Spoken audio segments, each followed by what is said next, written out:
Views and opinions of any of the guests of After Hours AM are not necessarily the views and opinions of After Hours AM, its hosts, its staff, or any of its affiliates.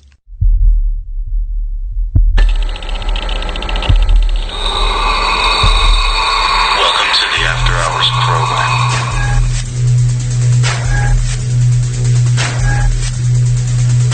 Are you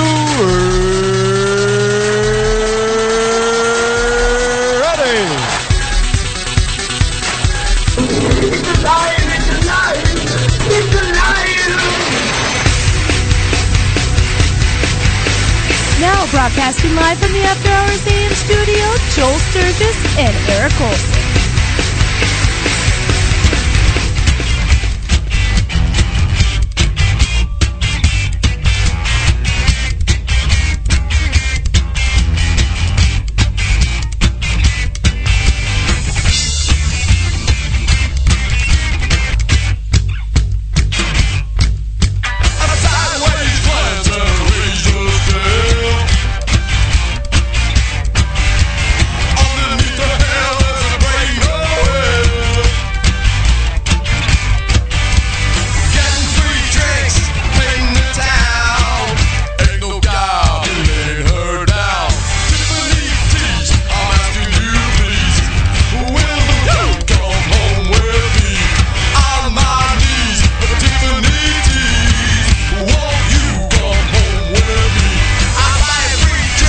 Good evening, everybody, and welcome to this edition of After Hours AM. I'm your host, and as always, Joel Sturgis, and as always, Eric Olson. Eric Olson's here. Hey, man, I just was watching this video out of the corner of my eye about this derailment.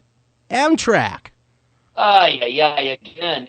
But user error, 5 miles an hour. I know. 50 mile an hour zone. I know, and the guy thought he could corner it going, 100 miles an hour, 50 miles over the suggested speed limit. Oh, my God. 100%. More than 100%. Yeah, more than 100%. And, the guy tried to hit the emergency brake, did this, did that. Oh, my God. These poor people. Evidently, 7 are dead. Several are injured. And you know what? They just found another body, so now it's 8. Oh, yeah. See, I'm just catching it out of the corner of my eye, the stuff that's going on. Oh, 8 bodies. Oh, I feel just horrible for the people. Our hearts and prayers go out to everybody that's been touched by this tragedy. In a way, we all have been touched by it because we all have to sit and look at this carnage.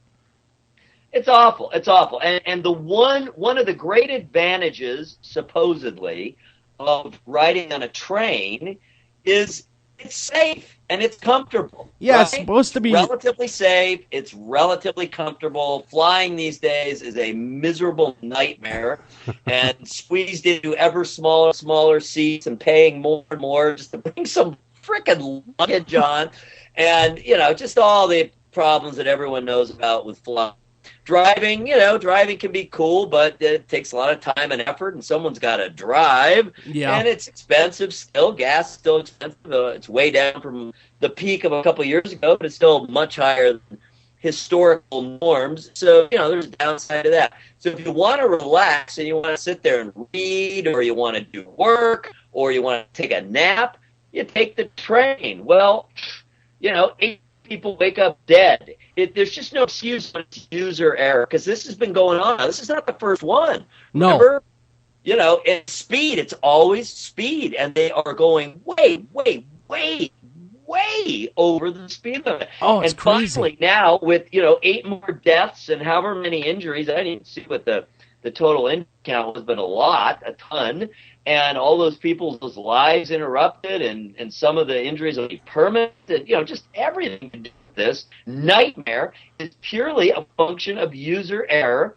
And finally, Amtrak is saying that they will be introducing, they've been saying this for years, but now they're saying, yes, we're not kidding now. We will be introducing speed curb, so it will not be possible to go above a certain speed. But, you can understand the pressure to meet deadlines, to get somewhere on time. I'm sure they're usually often running a little behind. People are complaining, so you can see the tendency there. You can see the impetus behind going too fast. But more than twice the speed limit, take a corner at 100 miles an hour. I mean, come on. That is just absolutely begging for disaster. And obviously, this time, it happened. So I really hope they get a hold of this because, let's face it, railways, travel by rail, I don't think the freight side of it's ever going to go away because it's just too convenient and it's relatively cheap. But as far as travel, passenger travel, especially medium and long distance on railways, I mean, it's just going. It's going to go away if it's not safe. If the minimum of being safe and comfortable is not there, people are just not going to bother. No, exactly. And have you ever been on the train, Eric? Have you ever taken a long distance trip on a train? I have, but it's been a long time, and it's really, I think it's only once that I went, hundreds of miles. I've done a couple of shorter distance. In California, I've done the LA to San Diego thing. That's kind of fun. It's sure. Quick. But as far as, longer distance, I think only once. Yeah, I can't say I ever have. I've always either driven or taken an airplane. I can't ever say I've been on the train for any length. I mean, other than, pleasure, going like around the Great Lakes or something, some type of excursion train, but never travel train. Right.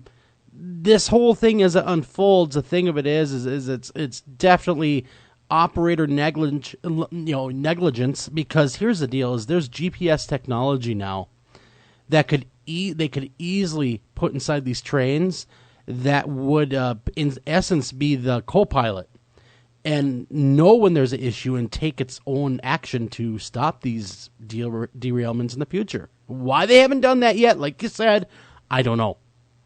Cost cutting, bureaucracy, I don't know. But it's just, there's no excuse. When lives are at stake, multiple lives are at stake, when you're dealing with the traveling public, you really have to do all that you reasonably can, and certainly setting reasonable speed limits and enforcing them is reasonable and shouldn't be all that particularly disruptive or expensive. And hey, if they get behind, they get behind like anyone else. You're not allowed to drive 100 miles an hour in a 50-mile-an-hour zone just because you're behind. Yes, you're just true. Behind, and you want to get there alive.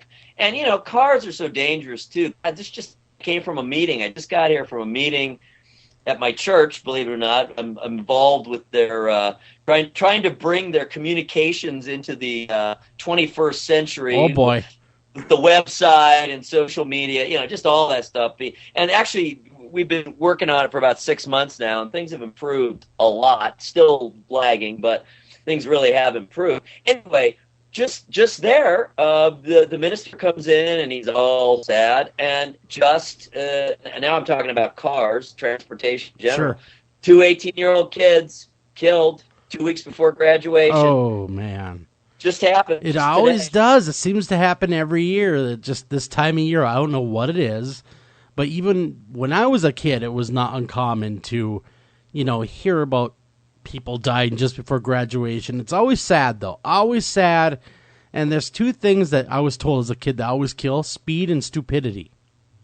Yeah. And, they've learned an awful lot. Things are safer now because there's just a lot for young drivers. Because, of course, those are the worst drivers. Oh, absolutely. Because there's so many more restrictions, at least in Ohio, between 16 and 18, you have a lot more restrictions than you used to have. It's not just hand you the keys at 16 and get your license and you're on your own. You can do whatever you want. Can't drive at night. You can't have more than, I think, one other person in the car. Sure. So they've learned a lot. And the statistics are better, but of course statistics are no consolation to the parents of these two 18-year-old kids, killed.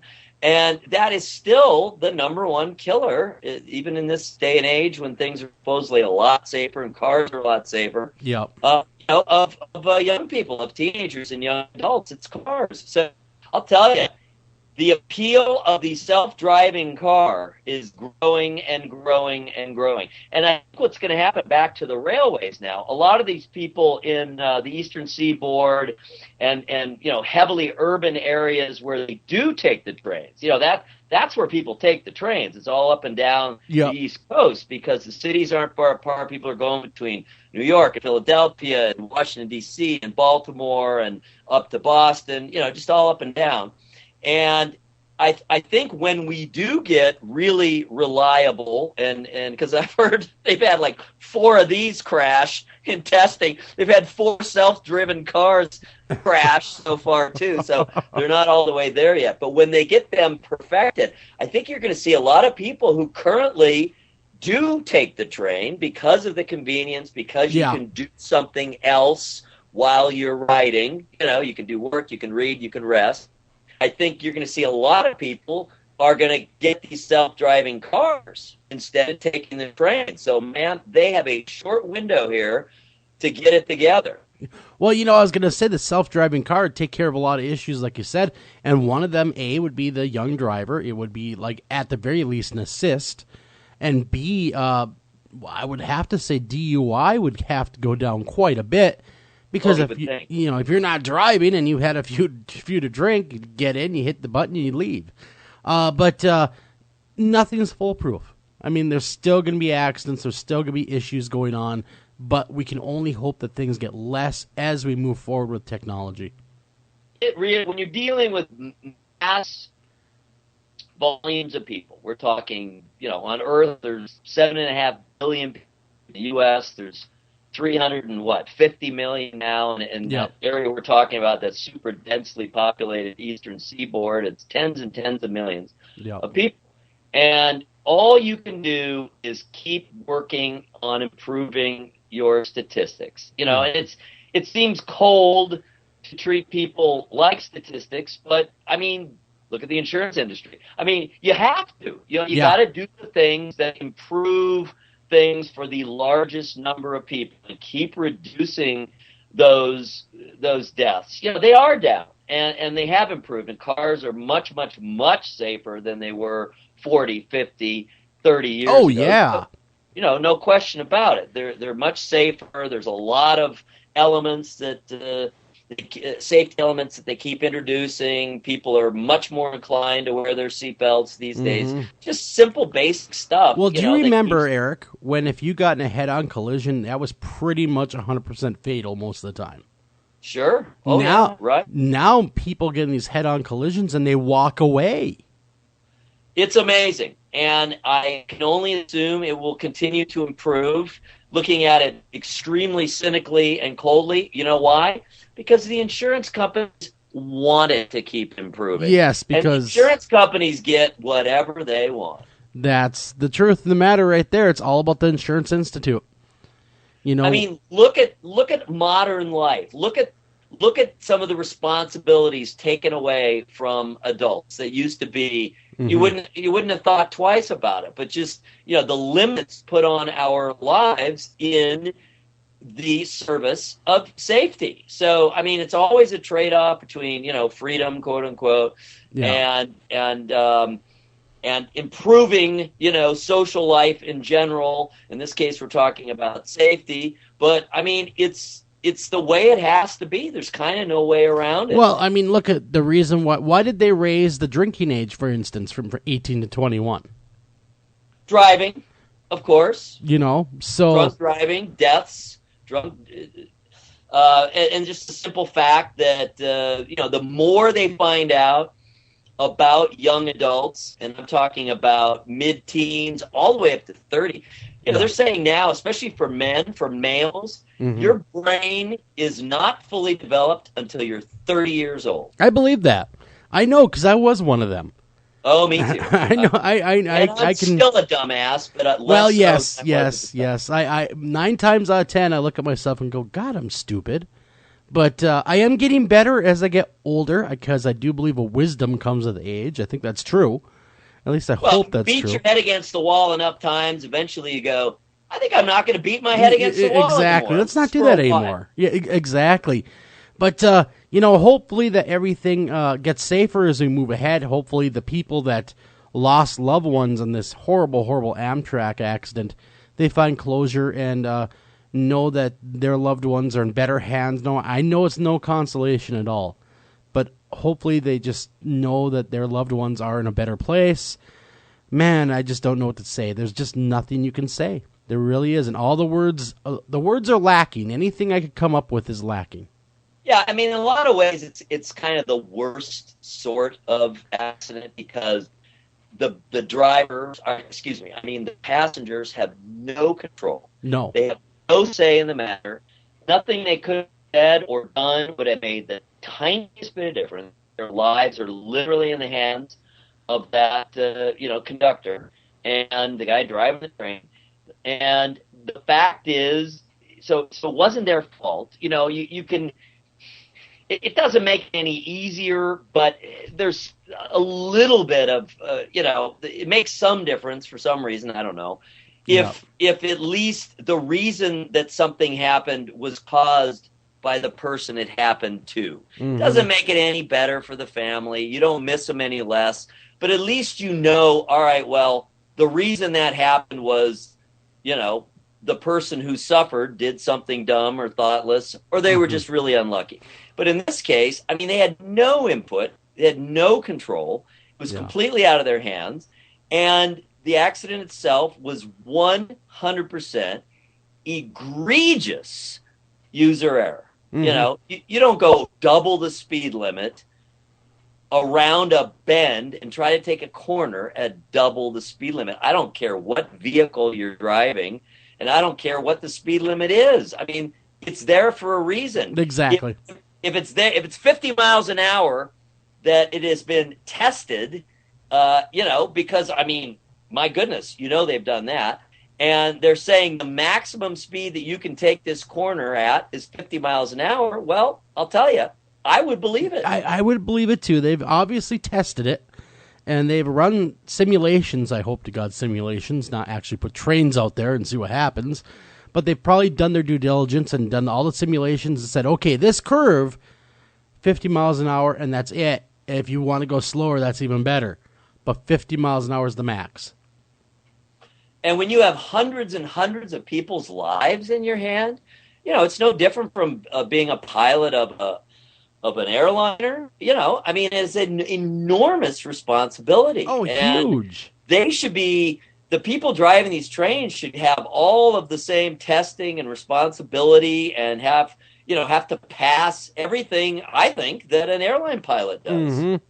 No, I would really agree. Wholeheartedly agree. That's what should be. It should be more stringent. It should be the same checks and balances as airline pilot. They really should have that in place, because if not more, because there's actually more people on the train than there is on any airplane. Oh, sure. Yes, absolutely. So since we're already halfway through that half hour, do we want to get into something a little lighter hearted? Yeah, you know what? Actually, that, and I just want to touch on something really quick. I saw a documentary about the rock band Rush. I was never a Rush fan, but I watched their documentary. Damn, they were good. And they are good. Of a certain kind of band, they're in the tippy top best. There's no question about it.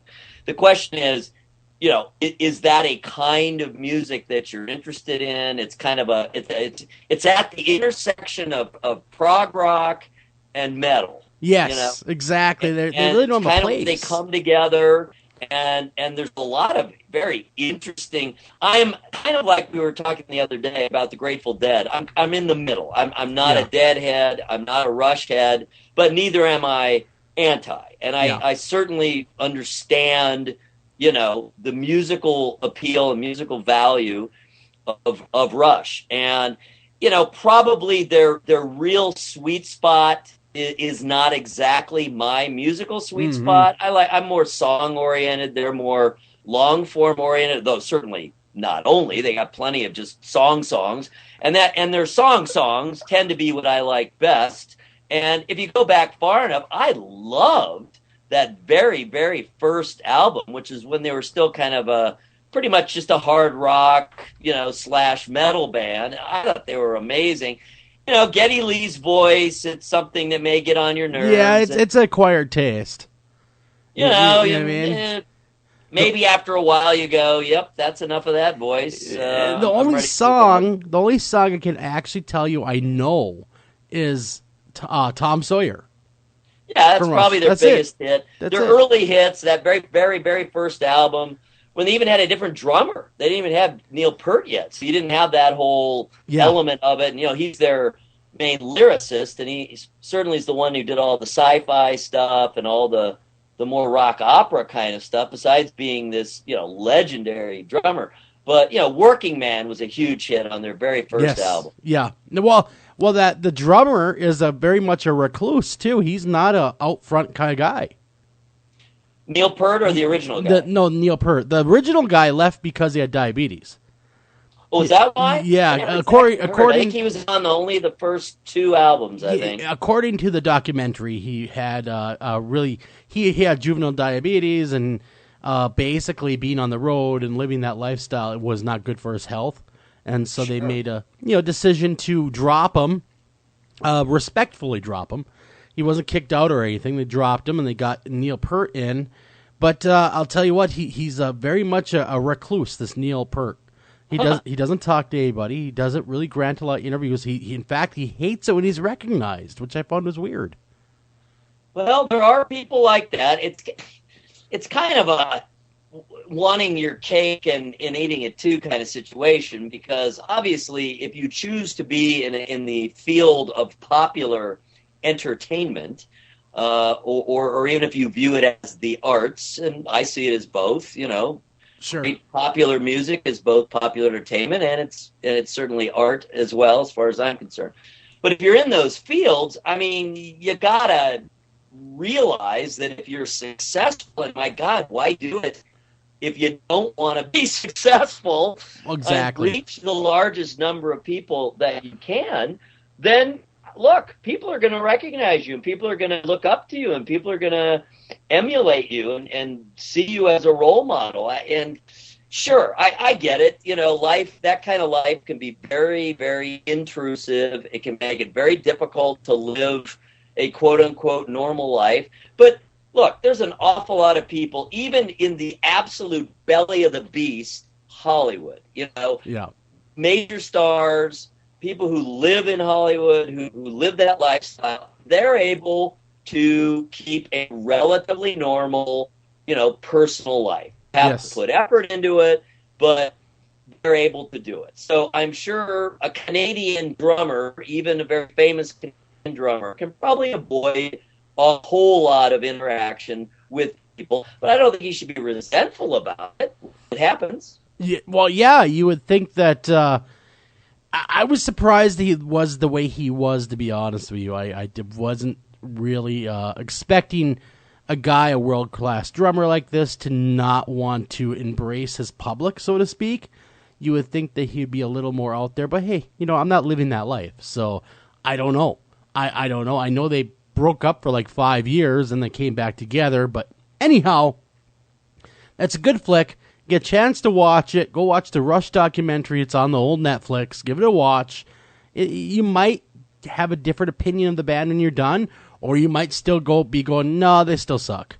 I mean, you could be, there seems to be 2 camps. Those that love them, those that hate them. Yeah, and I'm in between, because I recognize that they are outstanding musicians, and they are utterly dedicated to the band and to their fans. They've always had a very, very, very strong relationship with their fans. Again, something of the Grateful Dead element there, though, of course, nothing alike musically. But in terms of their relationship with their fans and that rapport and the way they're revered, like you say, there's a lot of people out there who absolutely love them. They're their favorite band. I knew a friend of mine, who just died, unfortunately. He was about my age. He was sickly, though, kind of his whole adult life. Ooh. So it wasn't real unexpected. It was, in some ways, I suppose, something of a miracle he lived as long as he did. But anyway, Rush, he was very, very involved with music. In fact, he was the founder and he was the original leader of the Cleveland Music Group. So he was dealing with real kind of indie sorts of bands, a lot of punky stuff, arty stuff. And his favorite band in the entire world, always, never changed for one moment, was Rush. I don't know. You know what? I always kind of viewed them as nerd rock. They're a little math rocky. You know, it's rhythm based. He's not a rhythm drummer. He's an instrumental drummer. He's a lead drummer. You know what I mean? Yeah, exactly. He plays the drums like a lead instrument. Yeah. And whereas someone like Keith Moon of The Who was also a lead drummer, but he was a very rhythmic lead drummer. So that's the difference there. You know, he's not, Pert is not about keeping the beat per se. You know, he's about playing a lot of frickin' notes and creating, you know, this whole other sub-world within their music that is percussion based. And that's cool, but if you're rhythmically oriented, which I am more, I love that beat, you know. As a DJ on and off for, you know, my whole life, I'm out in clubs playing records, people are dancing. Even the bands I've been in have always been kind of dance oriented, you know, dance rock and disco and funk and all that kind of good stuff. So I am inclined that way. But still, I know enough, and I'm enough of a music fan across the board. I know what tremendous musicians they are, how dedicated they are, and there's plenty of their music that I like. I'm not particularly inclined to sit there and listen to, you know, 20, 30 minutes. Oh, God, no. Oh, by the way, a lot of you have commented on my musical journey, learning how to play the guitar. I did find a new tool in the old quest to become an Axeman. Of all things, Eric, get this, it's a video game called Rocksmith. Yeah. You actually plug your real guitar into your whatever system you own, and you actually have to play the guitar to the game, as it were, which makes it actually really fun, really exciting to do, and it forces you to play, to keep going and going and going until you do it right. So it's actually been a really good tool. So anyone that's trying to learn how to play the guitar, pick up Rocksmith. I would definitely endorse that. I was not aware of that, and I can imagine one of the things that's really hard for a new player of any instrument is keeping that rhythm, maintaining that rhythm. And if you're plugged into a game, that's forcing you to keep that rhythm. So that is excellent. Yeah, so if Lily, your daughter, is looking for a good tool, look into it. It actually works really well. Absolutely will. That is excellent to know. I am pleased to hear it. I was skeptical going in. Age, you know, we live in the age where the tools are out there. You still have to put in the time and effort. That's never going to go away. It's never going to be done for you. But I'll tell you, there's never been a better time as far as the tools that are available to learn any instrument, including singing. Well, exactly. They claim now, this little tool, I call it a tool, other people call it a game, claims, right on their packaging, that you will learn to play the guitar fluently within 60 days. Well, I'm sure you'll know something in 60 days. I was just saying, that's a little quick. Exactly. Because 60 days isn't very long. Look, let me give you an example. I'll give you a counter example. When I was in high school, you know, I was in a band, kind of one band or another the whole time. So I think it was my senior year, I met a kid, and you're always jamming, you know, I met a new guitar player. I'm going to go over to his house. We're going to jam. We're going to see what we know. Can we play together? You know, just hanging out, jamming, having fun. So I go over to this kid's house. He's a little bit younger. I think he was 2 years younger.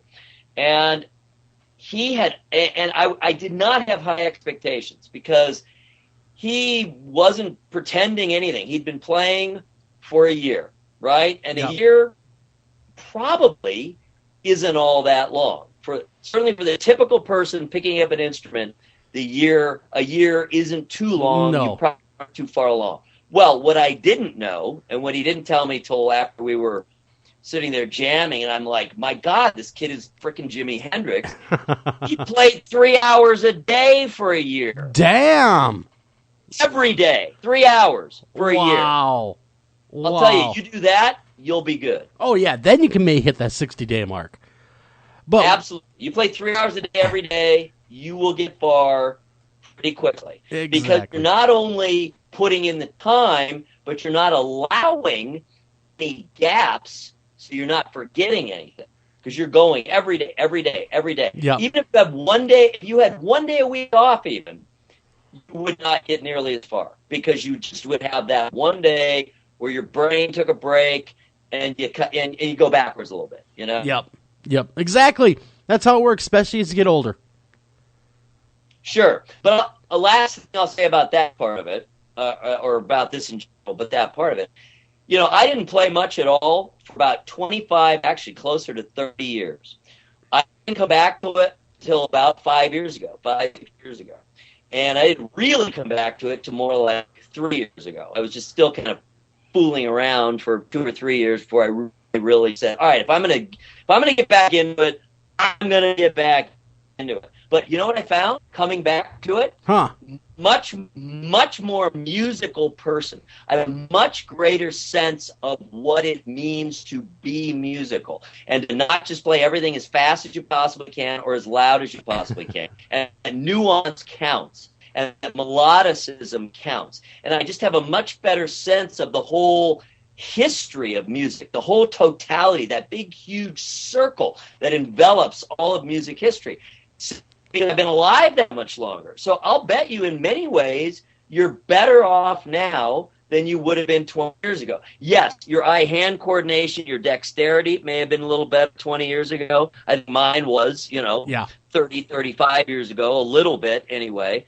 I am much more musical now, and overall, there's no question I am a much more valuable contributor to a band than I was 30 years ago. Good point, man. Good point. Age and wisdom, again, comes right around. We got to run a break. We come back. Rosemary Ellen Guiley will be joining us. You're not going to want to go anywhere. We're talking ghosts, paranormal, witches, all that stuff. Don't go anywhere.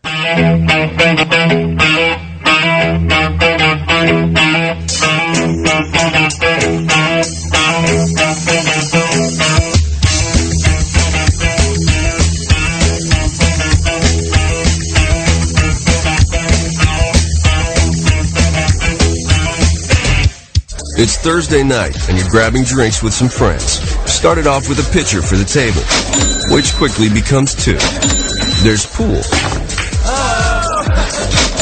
And there's the photo booth. All right, everybody squeeze in. Say cheese! Followed naturally by an order of wings. And another. Can we get some extra ranch sauce? Then there's the ceremonial nightcap. So what are we doing this weekend? And lastly, it's back to the car, which, if you're buzzed, 680 to 90, 10-4.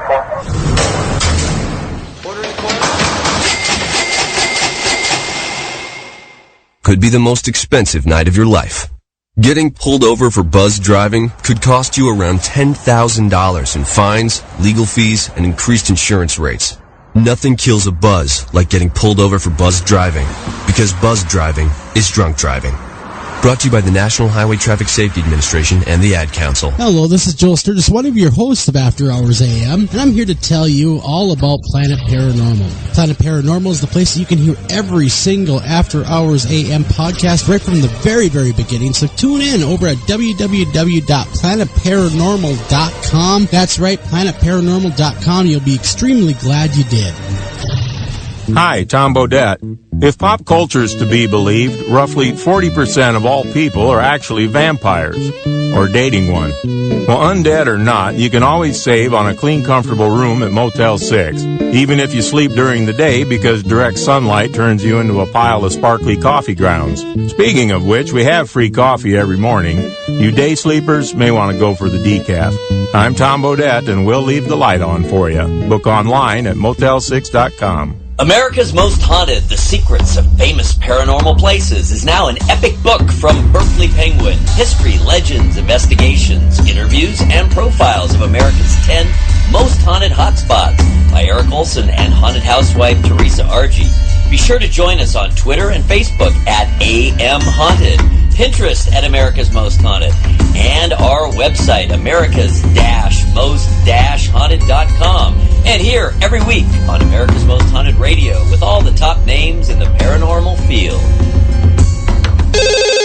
Ranger Station, Ranger speaking. Yeah, hi. I'd like to report a bear sighting. Location. My backyard. Oh, your backyard. Try telling a bear that. I did, and this bear talked back. Talking bear, that's rich. No, wait, it was Smokey Bear. Smokey? Why didn't you say so? I did say so. Continue. I was burning yard waste. No, boy. He told me to burn legally and responsibly, and to remember that if it's too hot to touch, it's too hot to leave. And as always, he's right. You know, 9 out of 10 wildfires are caused by humans. That means 9 out of 10 wildfires can be prevented. Yeah, I know that now. Thanks to me. Actually, thanks to Smokey. As usual, the talking bear gets all the credit. Get your Smokey on. Always burn responsibly and contact your local fire department for open burning regulations. Because 9 out of 10 wildfires can be prevented. Brought to you by Smokey Bear, the U.S. Forest Service, your state forester, and the Ad Council. Learn more at smokeybear.com. Only you can prevent wildfires. Do you have a question for our guest tonight? Don't feel like calling the show? Not a problem. Email those questions to afterhoursam@gmail.com. Again, that's afterhoursam@gmail.com. You were dead! I saw you die! I was faking. I used ninja focus to slow my heart rate down. What are you doing? I'm burying you. I'm alive! I'm alive! You're waking the neighbors! No. Shut up! No! Now I'm gonna play your drum set.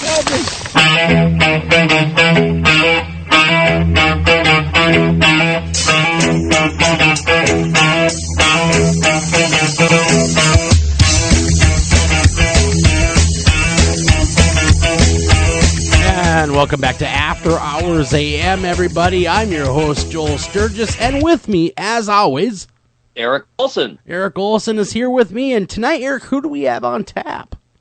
We have the legendary paranormal legend. And when we say paranormal, we mean it in the broadest possible sense. This is a woman who literally draws together essentially every disparate angle of the paranormal world and somehow brings them together under one very intelligent and clever tent, to my amazement. The legendary Rosemary Ellen Guiley, author of not 10, 30, 50, but 60 books dealing with the paranormal, the spirit world, mystical things. She's done it all. I mean, talk about a Renaissance woman in the paranormal world. That would be Rosemary. Rosemary. Wow. Okay, first I have to ask you, where do you find the time?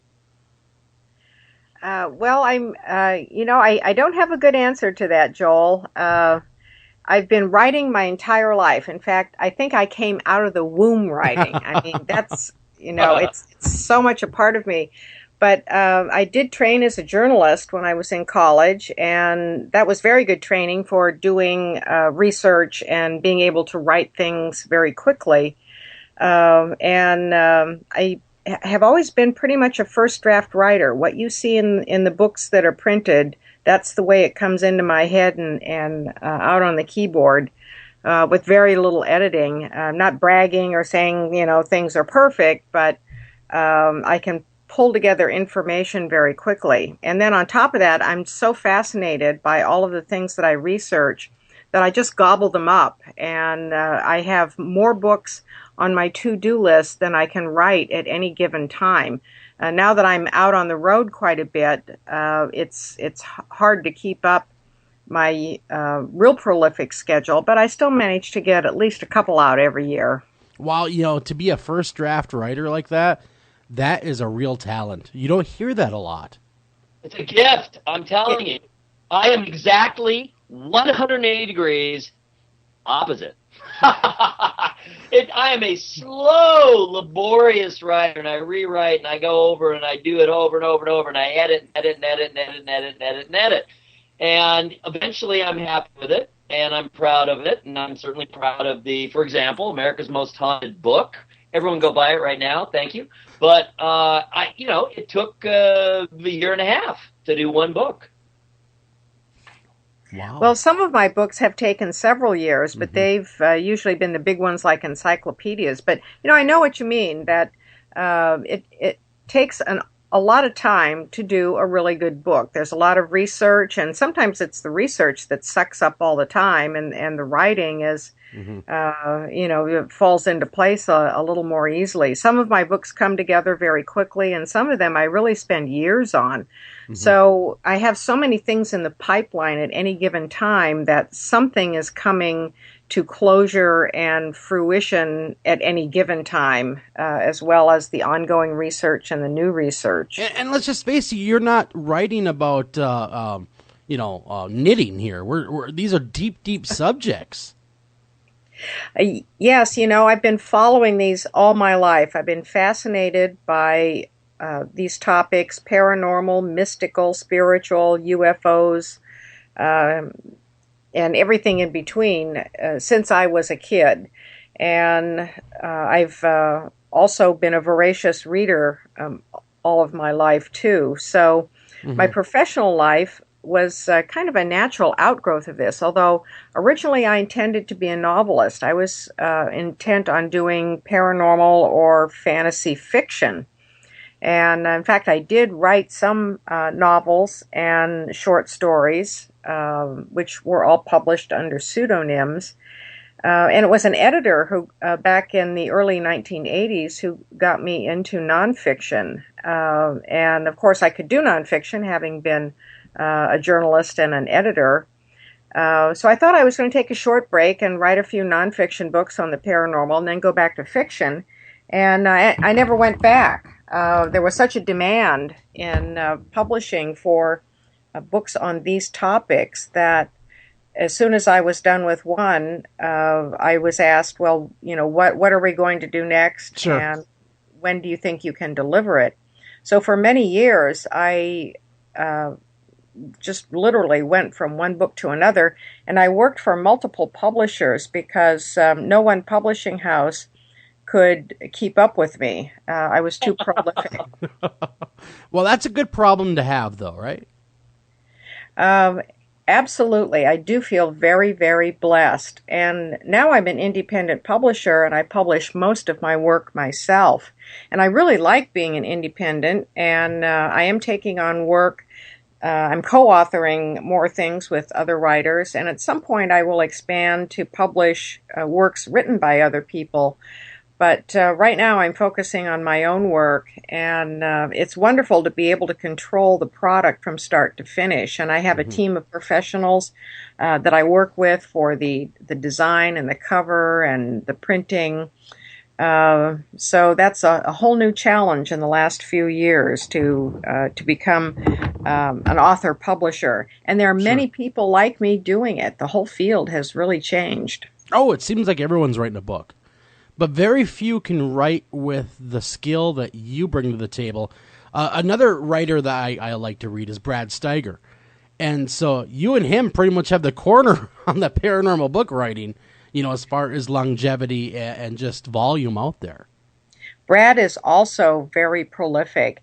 And we do cover the same topics, and our work complements each other very nicely. And I've always enjoyed Brad's work. How many have you done under your Visionary Living imprint? How many books? I've got about a dozen in hard print, and then there's about another 4 or 5 books that are just ebooks only. So it's getting up there. And I have another one coming out in the next few weeks. It's a new angel book. I'm also reissuing some of my older works that have gone out of print, and I have a few of those out. I'm revising them and updating them, and then bringing them back, which is a nice option when you're an independent, because a lot of times publishers don't like to do those things, even though the material is still relevant and the audience still wants to read books like that. They have their their bean counters who feel books have their life cycles, and when they're done with it, they're done with it. Yeah, so they're all about moving forward.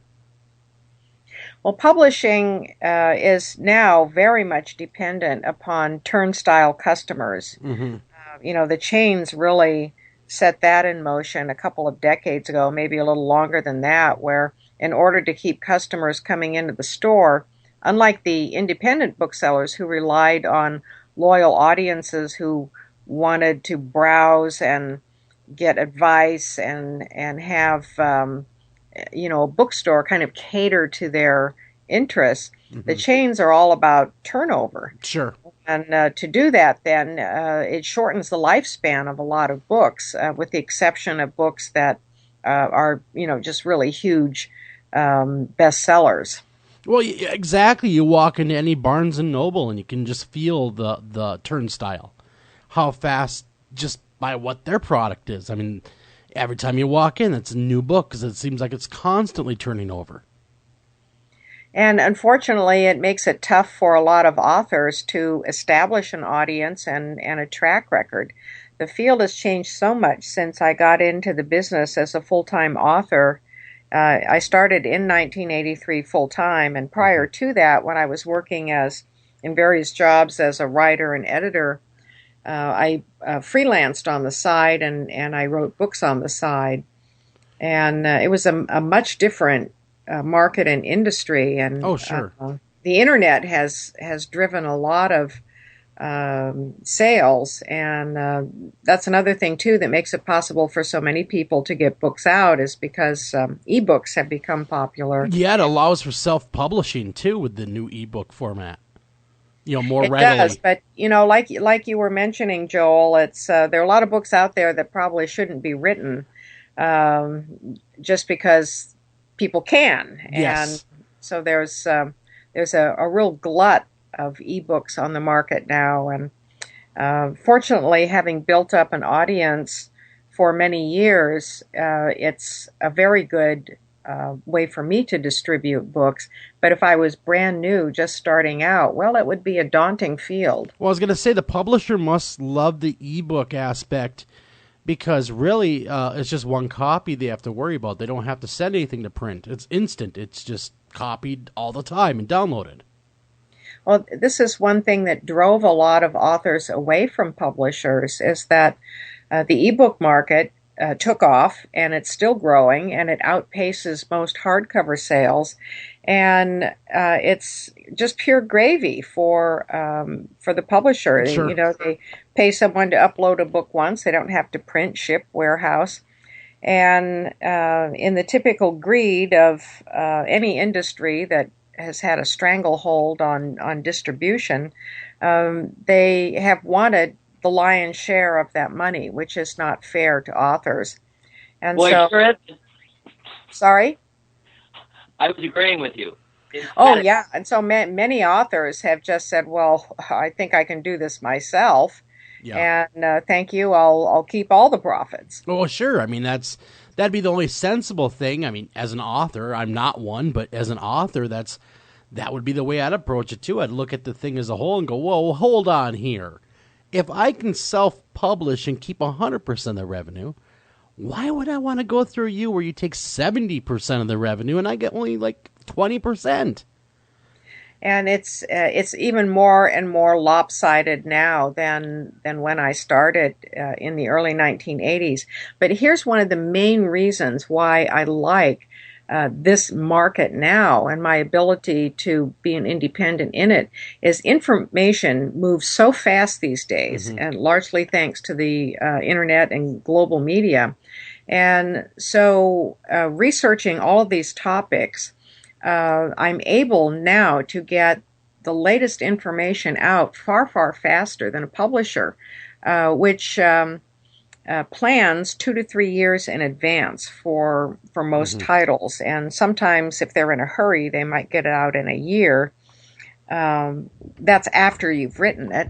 Sure. But now, once I'm done with a book, I can research, write it on my own time schedule, and I can get that book out through production in a couple of months. So it makes for a lot more timely information, and there are a lot of exciting things going on in the paranormal world, and I think people do appreciate being able to have current information. Well, that field of study is not in a vacuum. Like you said, it's constantly moving, and there's constantly something new. So as an author, you got to not so much scramble, but you always have to keep your eyes looking forward. what's coming next, so you can hit while the iron's hot, so to speak. There's always developments, and I have my fingers in many pies, as you know from all the books I've written. The A to Z in all of these topics, and I have certain areas of specialization, but because of the interconnectedness of all of these phenomena and experiences, I think it's important to keep up to date as best as possible in the paranormal, the merging between metaphysics and science, developments concerning consciousness, cryptozoology, ufology, afterlife studies, spirit communications. These are all areas that I work in quite a bit. Oh, and dreams, that's another big area for me too. And it's all you have to do is go on the internet every day, and there's just a flood of information. Oh yeah, and it gets bigger and bigger every day. And there's also like new phenomena out there, like the black-eyed children, which popped up really out of nowhere the last couple of years. And so it's that kind of stuff that keeps moving and going the different directions. Yeah, well, let's just take the black-eyed kids as an example. That phenomenon wasn't documented very much until about the 1980s. And then all of a sudden there were rashes of stories of people encountering these children, these demonic-like children with solid black eyes, and then having bad effects from having contact with them. And yet they seem to be the latest manifestation of very old phenomena. And I think this happens to us a lot, where the entities who have the shape-shifting ability and the desire to interfere with us, they either get bored with certain forms, or they think people get bored or jaded, and so they shape-shift onto something new.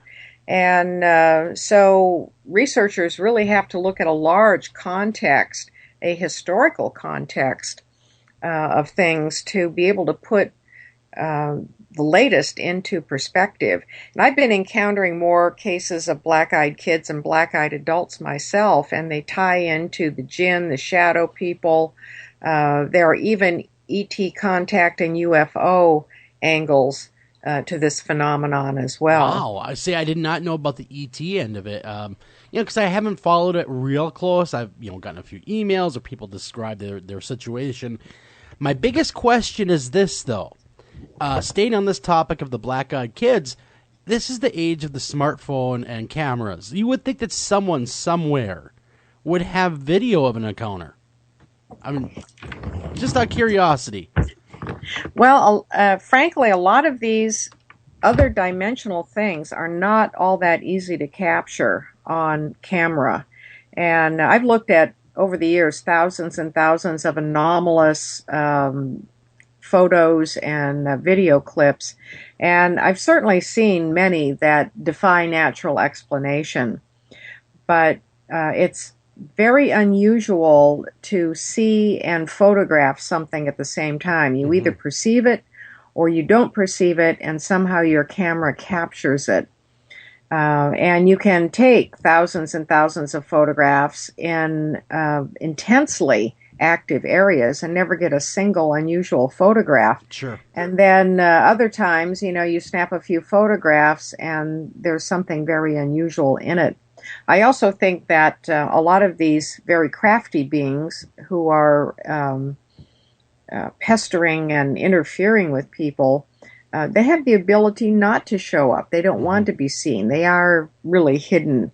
And when we do manage to capture them, there might be the occasional accidental photograph, but sometimes I think they allow themselves to be captured just enough as a way of scaring or confounding us. But, they're vibrating at different rates of speed, and they're not really fully in this dimension. So that would, so they allow themselves, in your estimation, to be photographed once in a while, just to kind of keep the interest there. Like, oh my God, look at this photo. I mean, that kind of thing going on, which would make perfect sense.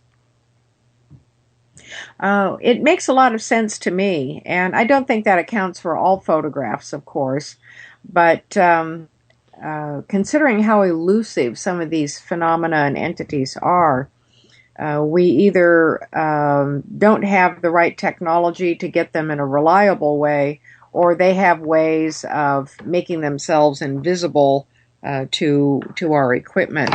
But with the advent of digital photography, we've seen an increase in anomalous photographs. I think some of it is the fact that digital photography means more people are out there, taking photographs. Sure. But film, when cameras were just strictly film, it was very rare to get an excellent anomalous photograph, and it's much more common now. And I predict that it will become increasingly common. I do think that as our technology advances, and also our consciousness, because our consciousness interacts with our equipment. There is machine consciousness, and our consciousness interacts with these other interdimensional realms as well, and that affects what happens with our equipment.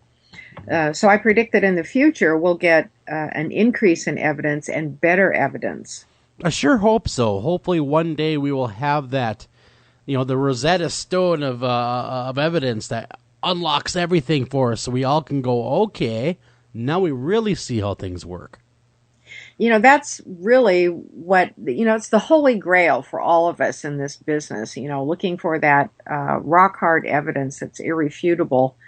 And we have piles and piles of it, wonderful evidence, but still science demands another kind of protocol that the paranormal just really resists. And when I was researching afterlife studies, several years ago, I did a book with George Norrie called Talking to the Dead about technology for reaching into the afterlife. And it was so apparent in that area where so many researchers have tried to prove survival after death and describe the afterlife, not just through mediumistic communications, which are very compelling, but through some sort of hard evidence, via equipment, voice and or photograph. And no matter what researchers have come up with, since we've had high technology, which is about 150 years now, science says it's not good enough because it can't be controlled in strict laboratory conditions, can't be replicated on demand. And curiously, even the public tends to be rather uneasy with it. And I think with the afterlife, even though people say they would like to know that we survive death and that there is an afterlife, I think a lot of people deep down inside are afraid of the proof, because what if it negates everything they've been taught in church, everything they believe personally, and so we want to know, but we don't really want to know. It's that whole fear. It's the fear of, okay, if we uncover it, is everything, like you said, that I was taught as a kid, does it still hold up, or do I have to throw it all away? Which I think it's a lot of it comes down to opinion as well. Obviously, there is an afterlife. I mean, that's no question. There's something more than what meets the eye. We all can agree on that. If you ask pretty much anyone in the world, barring atheists, of course, or someone that's staunchly skeptics or rather cynics, if you say, hey, do you believe in an afterlife? Most of us say yes. But we all want it to be the streets of gold, going to heaven, a lot of us, or the traditional heaven route. And then there's a bunch of us that say, well, it might be what you make it. And then there's a whole nother camp of a whole nother theory that's, to me, outlandish, but to others not so outlandish.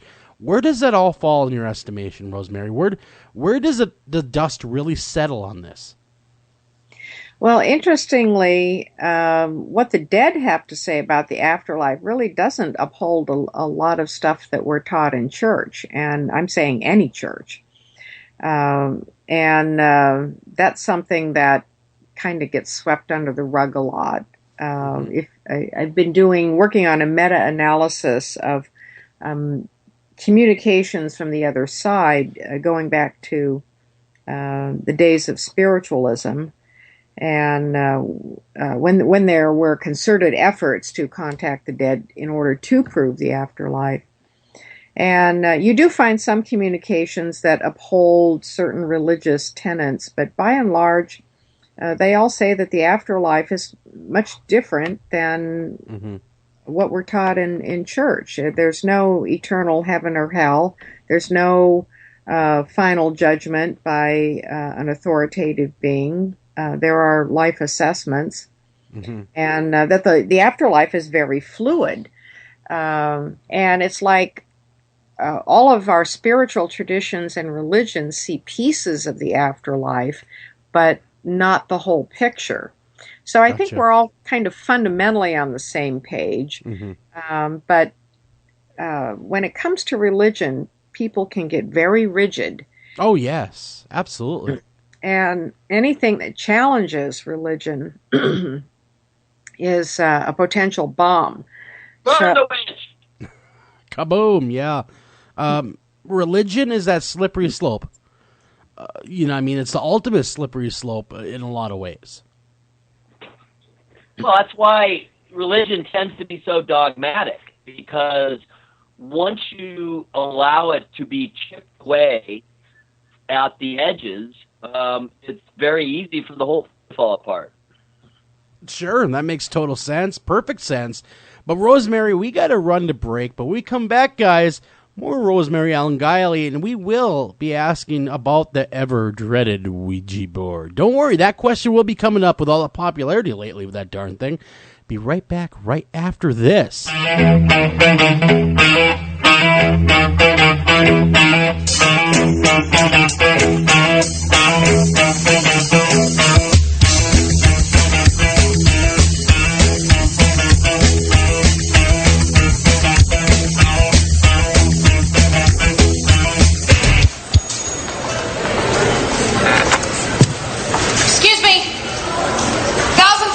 Patients can't afford a place to stay when the best treatment is far from home. A room shouldn't be the difference between life and death. Let's make sure that everyone who needs a room gets one. Let's make some noise. Let's help the American Cancer Society finish the fight. Text ROOM to 41518 to donate $10. Taking a family of 5 to the amusement park can cost a small fortune. Oh, yeah. So to save some money, we thought, hey, let's bring the amusement park to us. Yeah. Go ahead. All right. Step right up, young man. Are you ready to ride the wacky waterfall? That's just the bathtub with the shower head running. Nope, it's the wacky waterfall. It's the shower, Dad. Waterfall. Wacky. There's an easier way to save. To get a free rate quote, go to geico.com. Then buy online, over the phone, or at your local Geico office. Green light. Hey girl, school zone. I'm getting hungry. Car changing lanes. You want to meet me for pizza? Stop sign. Intersection clear. Yeah, street. Pizza sounds good. Ballin Street? Girlin Street! It's hard to concentrate on two things at once, like texting and driving. Stop the text, stop the wrecks. How will you stop texting and driving? Tell us at stoptextstoprex.org. Brought to you by the National Highway Traffic Safety Administration and the Ad Council. Northern Tool and Equipment. So Daddy's little girl thinks she's going to prom tonight with some punk who calls himself Snake. Yeah, they grow up so fast. Well, not if I can help it, they don't. Okay, here's what you do. When that kid shows up, Dad's going to be doing a few chores around the house. Huh? It doesn't matter the chore. What's important is that it requires the use of a 60cc gas-powered chainsaw and possibly a mask. I think it's showtime. He's here. Dad, I want you to meet... All right, let her rip. What's that, honey? Hi, Snake. Great to meet you. But wait, where are you going? There's no problem a little horsepower can't solve. Northern Tool and Equipment. Do you have a question for our guest tonight? Don't feel like calling the show?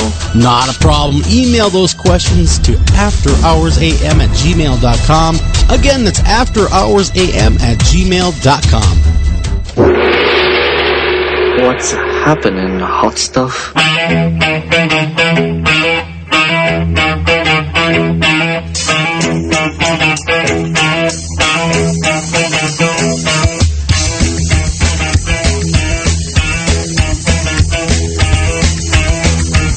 And welcome back to After Hours AM, everybody. I'm your host, Joel Sturgis. Along with me, Eric Olson. And Eric, man, what a show. We have Miss Rosemary Ellen Guiley on tonight, and we are talking, well, first we're talking all things publishing, because I find that fascinating as well, how the inner workings of the industry works, but also we're going to shift now into the paranormal. Now, Eric, you're no slouch either. You've written America's Most Haunted, the book. Now, when we were talking about how the afterlife works, I tend to agree with Rosemary. I think there's more to it than anyone really realizes, more than our churches might have told us, or maybe it's a lot of confusion. But the biggest popular thing that's out there right now that I hear about 99% of the time is this darn Ouija board thing, Rosemary. It's like coming back to the surface. Are Ouija boards evil, or are they good, or what's the deal with them? I've always considered the Ouija board to be a neutral device. It's a tool, and tools can be used in proper ways and improper ways. I've used a Ouija board off and on since I was a kid, and even though I've had negative communicators come through from time to time, I've never really had an experience that put me off using the board. It's not a very speedy way to communicate. But that being said, plenty of people do have problems, and it seems that there are low-level entities that are very easy to contact via the board. They masquerade as friends or ghosts of the dead or whatever they think will appeal to a person. And they can cause a lot of havoc, anywhere from just being annoying tricksters to really taking over a person's life if a person becomes obsessive with using the board. And that's where a lot of people start to have problems, is they become so fascinated with the Ouija that they start spending more and more time with it, and to the point where they're working the board by themselves. And that enables entities to gain a foothold with them. So there are plenty of problems, that's for sure.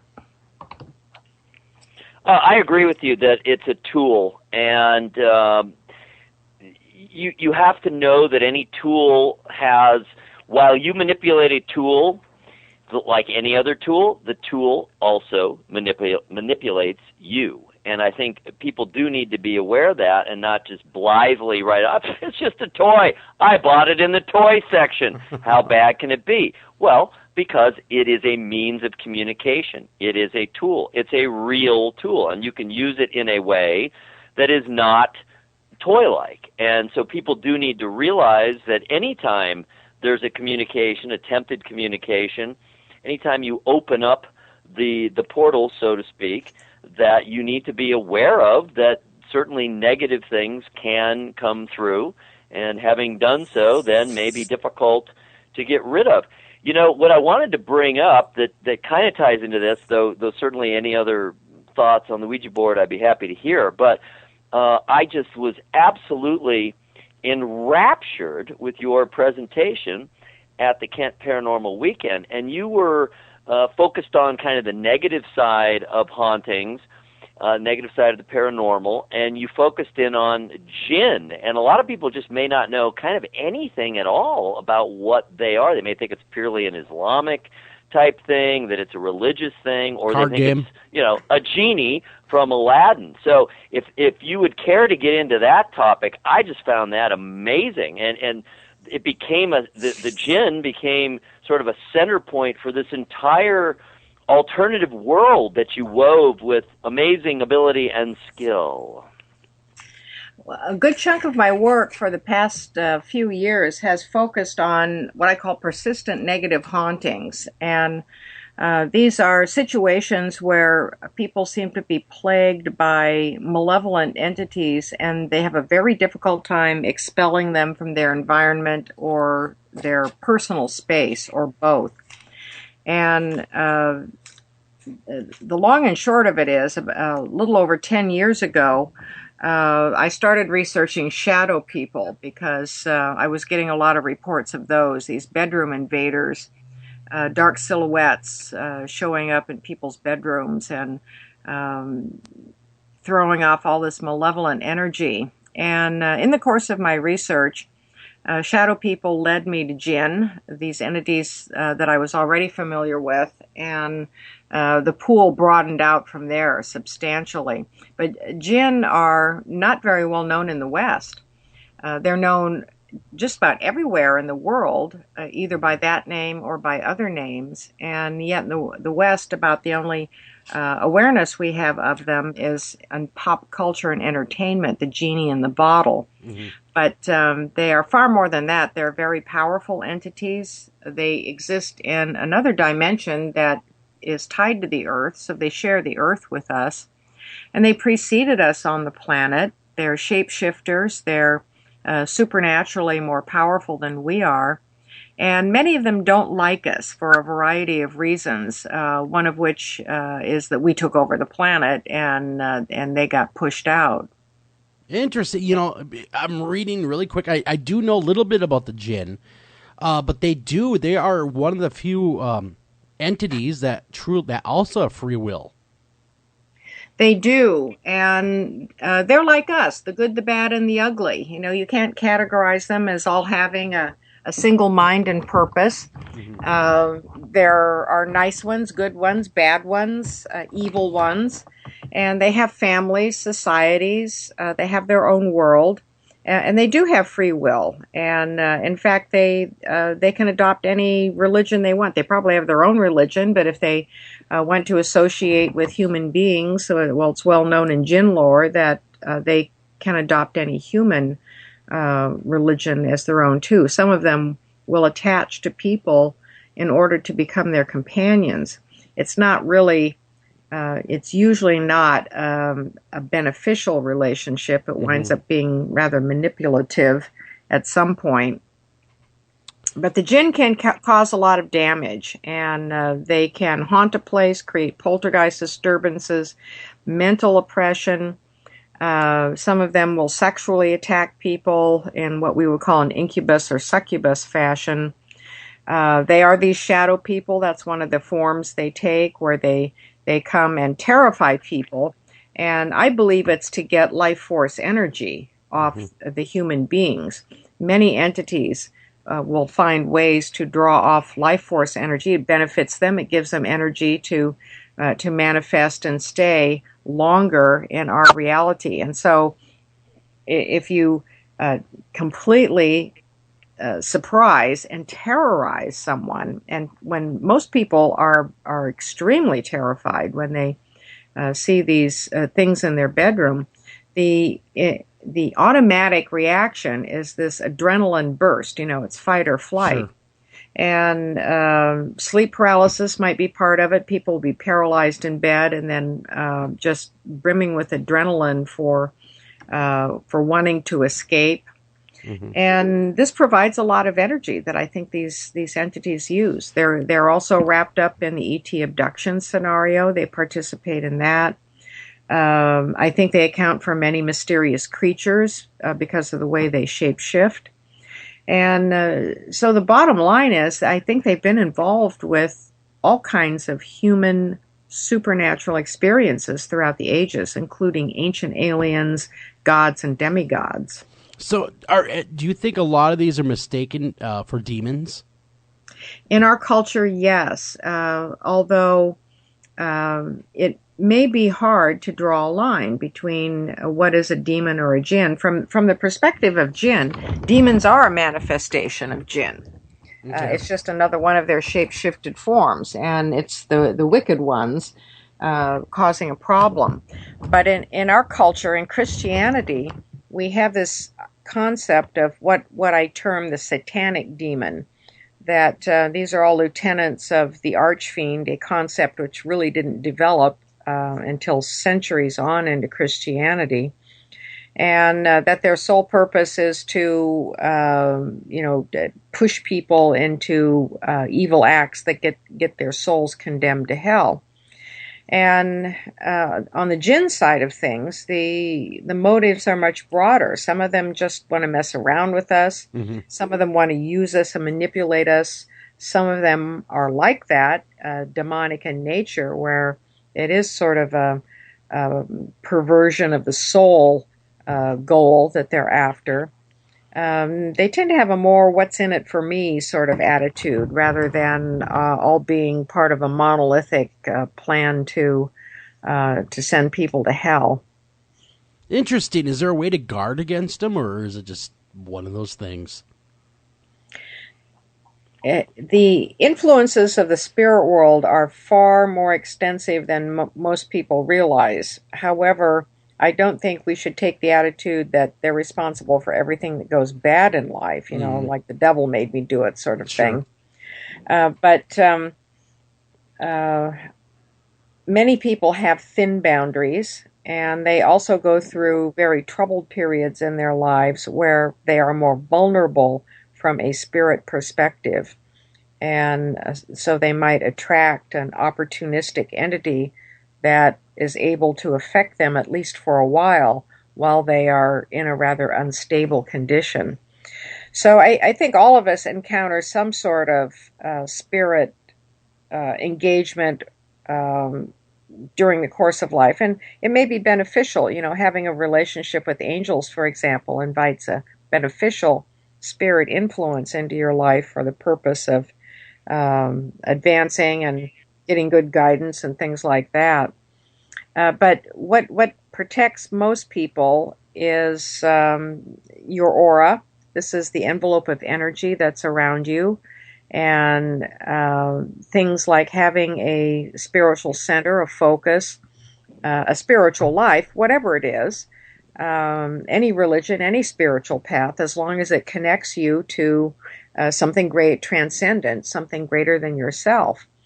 And meditation every day, following high spiritual morals and ethics, those sorts of things.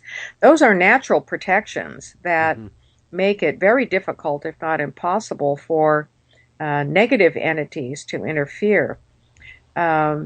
Sometimes people can have problems if they move into the wrong location. And they might be leading just fine, upstanding lives, but they move into a house that sits on a very active piece of property that is occupied by powerful beings who don't like people there, some of them, and then they can be in for kind of a rough ride as long as they're on the property. And then there are other individuals who are perfectly fine. They're, not having any trouble in their lives, but they're born with what I call psychic DNA. That is, there's some unknown factor in their consciousness that makes the spirit world attracted to them, and that they have many interactions with the spirit world throughout their life, both good and bad. And for them, it's often a problem of trying to shut it off. Sure. So just a whole host of variables and wild cards and all of these mixes. So the spirit world, the afterlife, the paranormal, it's not as black and white as heaven and hell.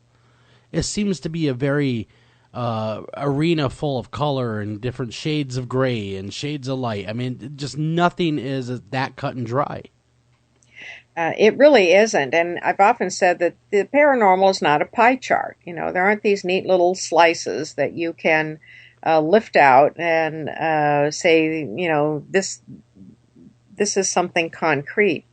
It's a very blurry world. There's a lot of shape-shifting going on, and researchers in any of these fields will tell you that, as soon as you think you've landed on definitive answers and information, things have a way of morphing or shape-shifting or sliding into something else. I've certainly found that to be the case, that one thing just keeps leading to another, and there doesn't seem to be any end to a lot of these inquiries. So whether or not we will ever find the Oz behind the curtain is a good question. Some people think the jinn are the Oz behind the curtain, but there may be something behind the jinn as well. And that goes, you mentioned the afterlife. Also, our concepts of the afterlife are very fluid. And in fact, the dead communicate that the afterlife is fluid. It's on the astral plane, and it molds itself to thought and emotion. And so from that respect, the afterlife can reflect what you think it ought to be. I think that this is a very likely state of affairs for people when they first transition, that they come into an environment that's familiar with them as part of a first stage. Many people describe this as like a garden or a park, but depending upon your culture and your beliefs, you might see religious figures and be greeted by them, and you might see angels, you might see Jesus, you might see other figures, for example. And then I think as a soul gets accustomed to the afterlife and realizes that it is in and of itself multifaceted and even multidimensional, that there are far more pieces to it than most people realize. And some of it, I think, really lies beyond our comprehension. And then people settle into the afterlife and begin to move into these other areas. So, do all of these heaven and hells exist? Well, potentially, yes, they do, because they are projections of human consciousness and thought. So, are they permanent? Not in the way that someone becomes stuck in one for all eternity. Interesting. Very, very interesting stuff. Rosemary, do you think we had Amy Allen on, who's a pretty remarkable medium herself and co-star of the Dead Files, and we were talking about some of the same things, though your worldview, you have a much more global perspective on all of this, I think. But she was saying a lot of the same things that you're saying about kind of the immediate afterlife and the spirits of people, I guess we're talking about, and the way they interact and how they get stuck at places and all of that. And then the big question from there was, okay, so then is there something beyond that? What goes beyond that? Is there, at least metaphorically speaking, a door beyond which then you're out of at least human purview? And she said, yes, there is. And of course we said, all right, so, what's that all about? What's on the other side? And she said, well, I'm writing a book, so I'm not going to give it away at the moment, but that book will be coming out. Do you think that there is a more or less, I guess, permanent portal, or a hardwired portal beyond which you do pass out of the realm that humans can interact with and move on to something else? Yes, I do, Eric, and people have documented this in their own explorations. One of the best explorers was Robert Monroe, who learned how to project himself out of body. One of the most prolific out-of-body travelers we've had in modern times. And he explored regions of consciousness and like the threshold of the afterlife. And he said he started to map this astral plane. And he did 3 remarkable books. And at the time of his death, this was a job incomplete. Nobody ever dies with their calendar completely full. And, but anyway, Monroe said that there were reaches that were beyond human comprehension. And he knew they existed from his own explorations, but he wasn't certain how to access them himself. I think that this accounts for some of the reasons why the dead seem to pass beyond our reach. Many people have contact with the dead. Some people have their farewell visit or reassurance visit sometime soon after a person passes. And then there may be periods of other contact where a presence is felt or messages are given or there are dream visits. And then it's not unusual for the dead to become more and more remote. And I don't think it's just because we stop thinking about them so often. When you're grieving, somebody is present to you and on your mind all the time. But I think that they evolve and grow in the afterlife, and they pass into these vibrational areas that bridges then are much more difficult to form to the dense world of the living. Now, some people seem to be able to opt to stay close to Earth. And, for example, the person who says, "Oh, Grandpa, Grandpa's been dead 20 years now, but he's my guardian angel, and whenever I'm in trouble, Grandpa comes and he gives me advice." And so some individuals may opt to stay closer to Earth because they've taken on that role. Maybe there's an agreement that they had made even prior to incarnation to function like that. Then there are passages into reincarnation where souls go into preparation for another life somewhere else, maybe somewhere on Earth or some other dimension or world, and then that passes them out of our purview. But even so, for example, my dad died both my parents are gone now. My mother died in 2004, and my dad died in 1982. And sorry for your loss, by the way. I think that Dad has passed into one of these outer areas, and maybe he might have even reincarnated now. But there's no way for me to know. I don't feel a connection to him like I did for many years, where I felt that that bridge could potentially form at any time. Now, do you think that people are given the choice then to be reincarnated? Where it's an option if you want to. Well, according to Eastern traditions, you are compelled to reincarnate until you purify yourself to the point where you can go into what we would call cosmic consciousness or join the Godhead, pass into this transcendent state where incarnations are no longer necessary. And other people from the West who've communicated about past lives feel that there's more choice involved, but that we still have things that we have to clean off our plate, so to speak. Sure. And that choices may vary at any given level, depending upon what still needs to be done. It's like our chores, I guess.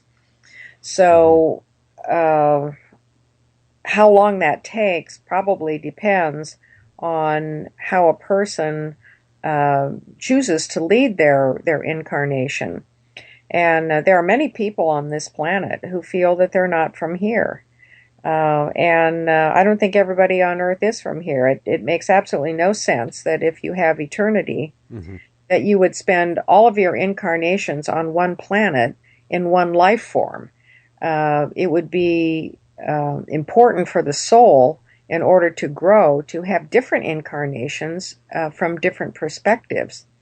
So some of us may have spent a lot of lifetimes here on Earth, and some of us not very many. Is that what they call like a new soul and an old soul? I've heard both those terms used. That would be a way to describe it. When someone says new soul, I've always thought, well, maybe new on Earth, but not necessarily a new. Nobody knows where souls come from in the first place, and questions have been raised that, well, if there is such a thing as reincarnation, is there a finite number of souls? And if there is, then how do you account for population explosions?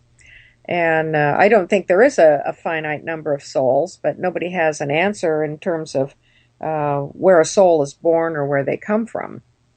Yeah, well, yeah, none of us, as far as I know, don't have that answer yet. Maybe one day we all will know all these answers, but unfortunately, communicating it back to the living is a little tough.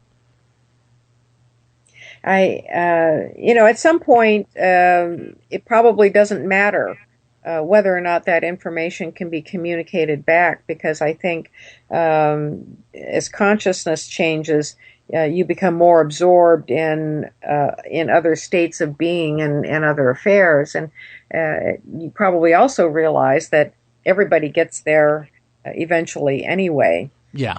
And some individuals, let's take cases of people who have committed great atrocities and, taken lives and created a great deal of destruction.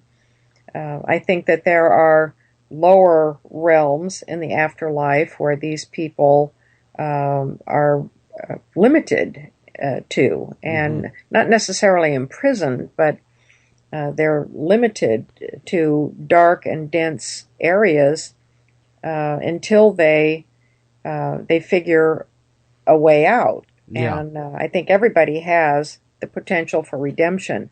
I do not believe in eternal punishment for any deed, no matter how bad it is.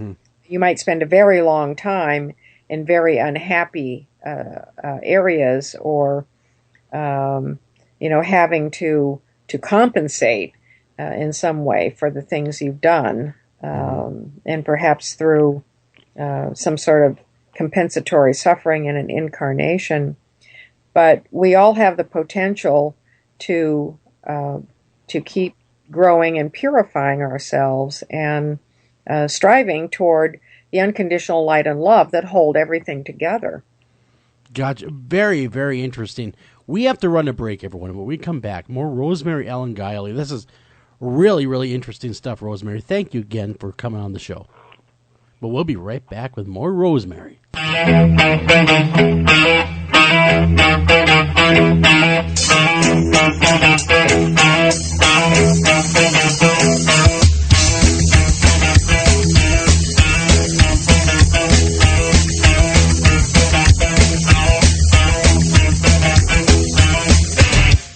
It's your ideas, work, and creativity that make it your yard. At ACE, we're here to help with hoses and sprinklers to nurture growth, gardening tools for the shape of good things to come, even the right fertilizer and bug killers to make the grass a little greener. You'll find it all now at ACE, your place, with everything you need for your yard, plus helpful advice, almost like we're right there. ACE, The helpful place. Hi, Tom Bodette. If you can hear me, then you have an internet connection, which means you can do cool things online, like listen to streaming radio, obviously, or watch a video of a monkey washing a cat. Let your freak flag fly. Or you can book a room at a great price at Motel6.com. Isn't the internet wonderful? Everything you want right at your fingertips, and whoa, did not need to see that. I'm Tom Bodette for Motel 6, and we'll leave the light on for you. Only in the forest can you see this. But nothing beats the moment you see that. Cool! That's your child's eyes opening up to a world of possibilities.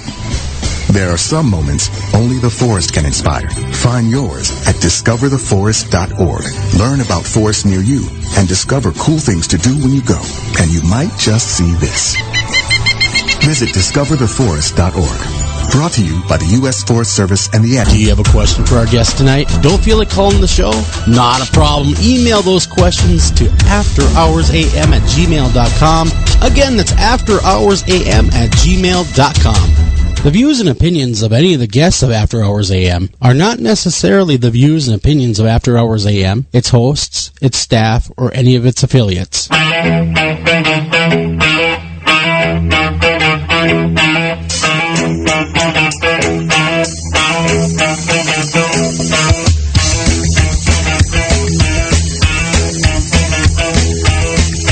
And welcome back to After Hours AM. I'm your host all night, Joel Sturgis. Along with me is Mr.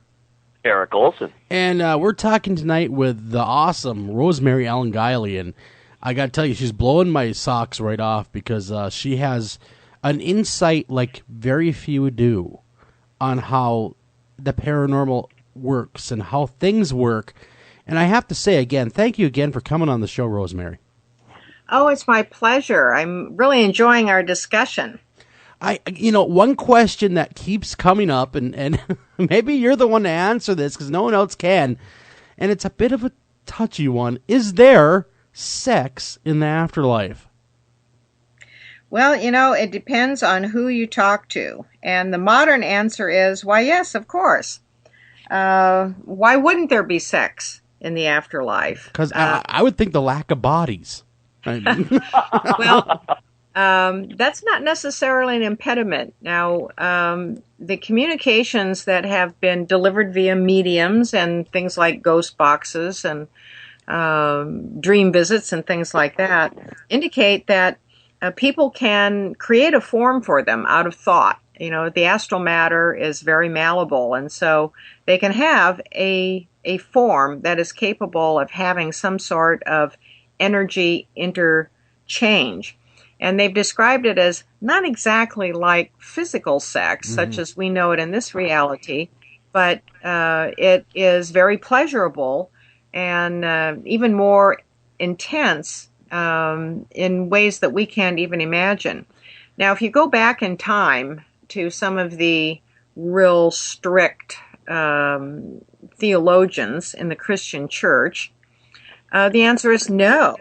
There is no sex because people don't have bodies, and so therefore there's no need for procreation. And it was sort of abhorrent to the idea that, in heaven everything is supposed to be pure, and sex is impure. So sex will not pollute the afterlife, and there might be an admiration of form, but no working parts, essentially, to do anything. So our views have evolved throughout history. I gotta ask you, dude, like married couples that have been married 40 years on Earth, do they tend to stay together in the afterlife? Do they find each other? They can if they want to. And that's another thing that's very fluid, is that people find, first they seem to find their immediate family and friends. They're always, they're greeters on the other side. And that's been reported many times over, and even by people who've had near-death experiences and gone to the edge of the afterlife. So if you want to look people up, you can, but you don't have to be with anyone that that you don't want to be with. And when you think that over the course of time, a person has many incarnations, so many spouses, many families, and there could be many people that you would want to find in the afterlife and have some sort of relationship with. My belief is that couples who feel very strongly about each other and maybe even have a pact, like, we'll find each other in the afterlife, they will. And maybe they will even want to reincarnate together in some way the next time around. Very interesting. So there is a choice there where you can actually seek each other out, find each other, and truly spend eternity if you choose together. Well, how much time you spent in the afterlife probably would depend on your own game plans. Let's say, for example, one person wants to linger longer in the afterlife than the other person who wants to get back at, reincarnating. Now, in reincarnation stories that the literature that has accumulated over quite a few years here on Earth, where people talk about their relationships that they have with each other, some which are beneficial and some which are problematic, it may be necessary to reincarnate with someone that you've had difficulty with in order to end a bad cycle or compensate for something that's happened. Many cases of past life recall revolve around that. So, how much choice is involved with that? Well, the communicators indicate that you have free will and choice over there. But if you know what's good for you, you're going to make wise decisions with the council of spiritual beings who are at your disposal to not put things off, because otherwise you can get stuck in very low or unproductive cycles. Interesting. Okay. Oh, go ahead. So that makes a lot of sense. And just how things are working. Again, it kind of comes down to free will. the evidence and the testimony that we get over and over again is that we have free will, and we are the judge of our lives. We have a life review after we pass, very soon after we pass, and there seem to be spiritual beings around to help us with this, and whether we call them angels or other kinds of beings, there are higher beings in the afterlife, and that we feel the good and the bad of everything that we've done, from the smallest act to the biggest act. So we're the ones who really make the assessment of our lives, and then we must decide how we're going to move forward. So I think there are some other, I guess you would call them universal laws that come into play with that. But how fast we progress seems to be largely up to us. That would make sense because, I think we all I've always said, what good is free will if you have to pay for it later? You know what I mean? So you kind of dictate, seriously, what good is it if I got to pay for it later anyway?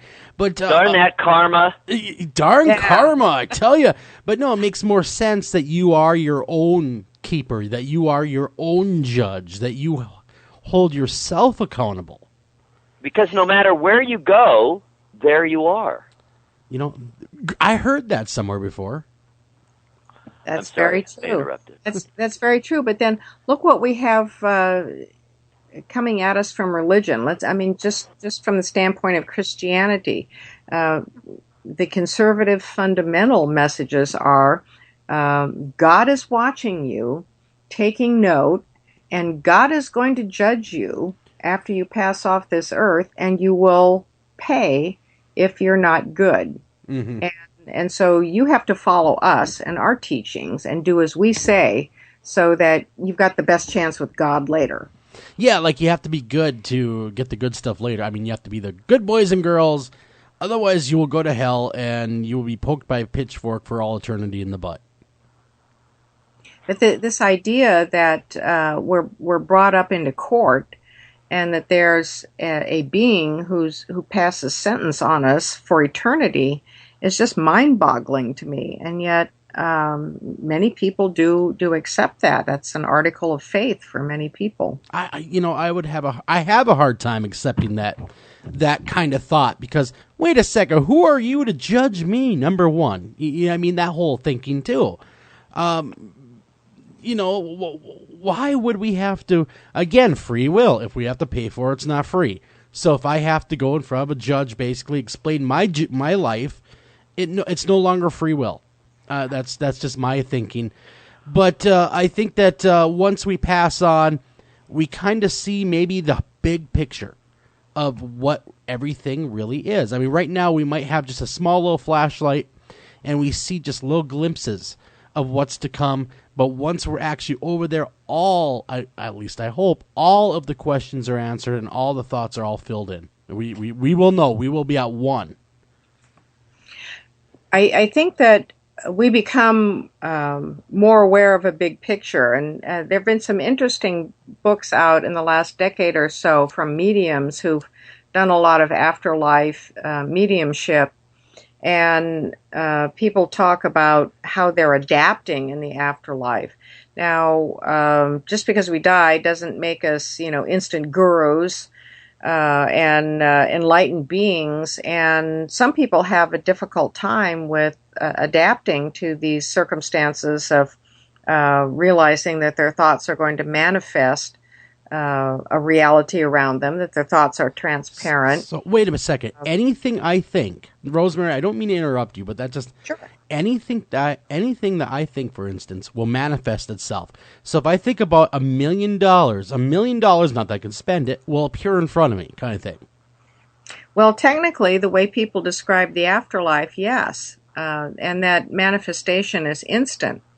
But they also say that very quickly you get bored with that sort of thing, and you realize that there are more productive ways to manage your thoughts, and that just producing stuff that would have entertained you on Earth, it doesn't carry over into the afterlife like that. Gotcha. Just because you think about a Whopper doesn't necessarily mean you need the Whopper.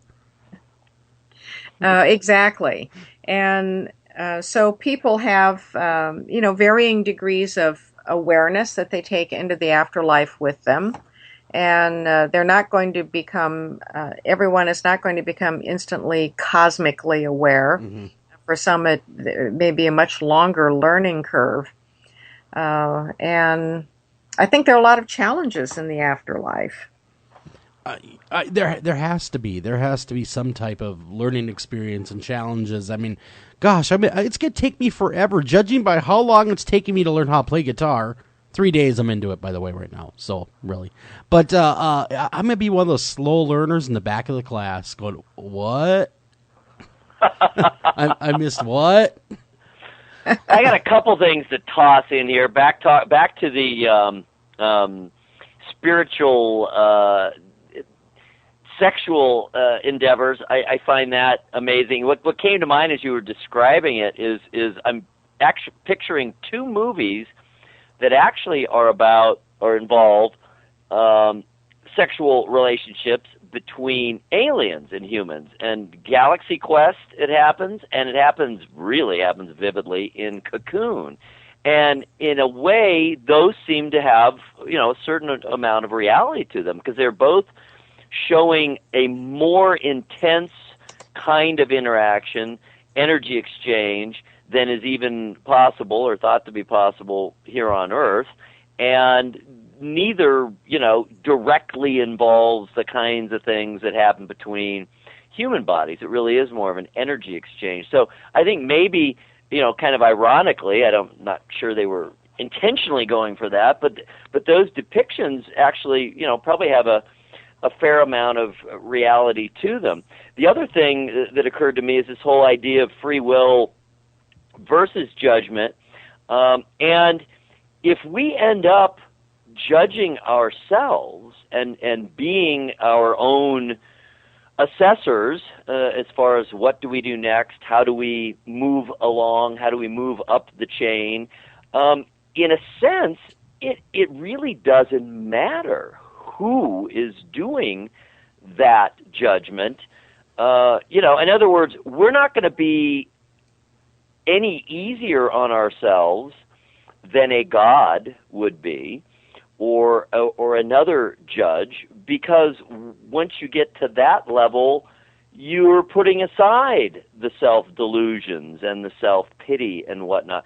So in a sense, it doesn't matter who is judging you as long as you are being judged. In a way, I might be even more harsh on myself than a Christian God figure might be, because I'm not going to forgive myself, whereas, at least in theory, a Christian God will forgive me as long as I ask for that forgiveness. Well, that's exactly what some people describe, Eric, that when they go through this life review, they experience everything very intensely, positive and negative, and if they've hurt someone, they will feel that hurt, and they say they feel it from the perspective of the other person, and that this has a huge impact on the individual who's going through the life review. So you're absolutely right, is that we become our toughest judges. We often are our harshest critics.